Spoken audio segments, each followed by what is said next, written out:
نمازی کے آگے سے گزرنے کا کتنا گناہ ہے اور کتنے فاصلے سے گزرنے کی اجازت ہے؟ اگر کوئی آگے سے گزر جائے تو کیا نماز ٹوٹ جائے گی؟ دیکھیں، نمازی کے آگے سے گزرنے کا سب سے پہلے تو گناہ بہت بڑا ہے، اتنا بڑا کہ سرکار نے سسپینس رکھا ہوا ہے۔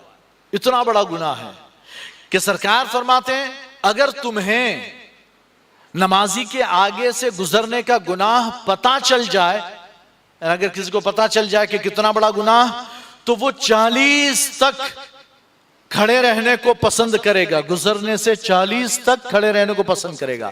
اب وہ 40 کیا؟ 40 دن بھی ہو سکتے اور 40 سال بھی ہو سکتے ہیں۔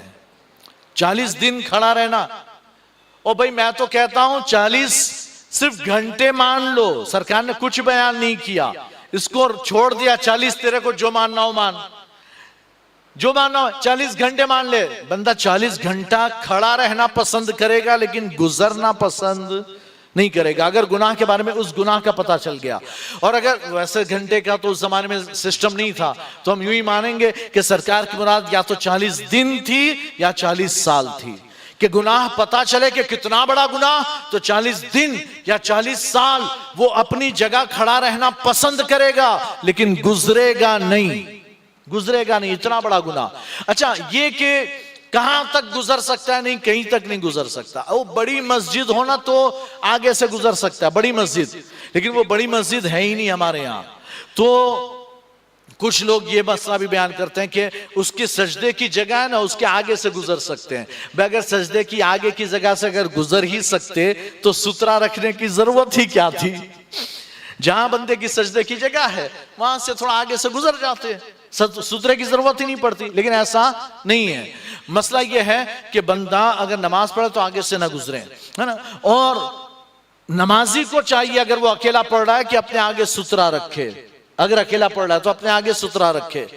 اگر بندہ سترہ نہیں رکھا ہوا ہے اور کسی کو گزرنا ہے، ایمرجنسی گزرنا بھی ہے اور گزر بھی نہیں سکتا، جگہ راستہ بھی نہیں ہے، تو پھر کسی کو ہٹا دے کہ بھئی تو تھوڑا اس کے آگے آ جا، تو وہ آگے آ جائے۔ اور پھر اچھا، اس کا ایک آسان طریقہ یہ ہے کہ مثال کے طور پر یہ نماز، یعنی کہ بندہ ہے نماز پڑھ رہا ہے، یہ بندہ نماز پڑھ رہا ہے اور آپ یہاں کھڑے، آپ کو یہاں سے گزر کے جانا ہے، لیکن جب تک یہ نماز ختم نہ کر آپ کی جلدی ہے، تو یہاں ایک آدمی کو ایسے بٹھا دے، یہاں سے پکڑ کر یہاں سے بٹھائے، یا یہاں سے اس کو بلائے کہ اس کے آگے آ جا، وہ آگے آ جائے، آپ اس کے آگے سے گزر جائیں، پھر یہ جہاں تھا واپس آ جائے، ہو گیا۔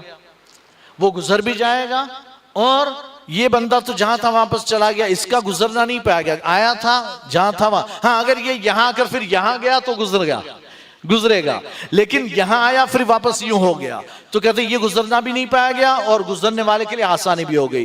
تو گزرنا بڑا گناہ کا کام ہے، آپ خاص خیال رکھیں۔ حرمین کی مسجدوں میں اجازت اس لیے ہے کہ مجبوری ہے۔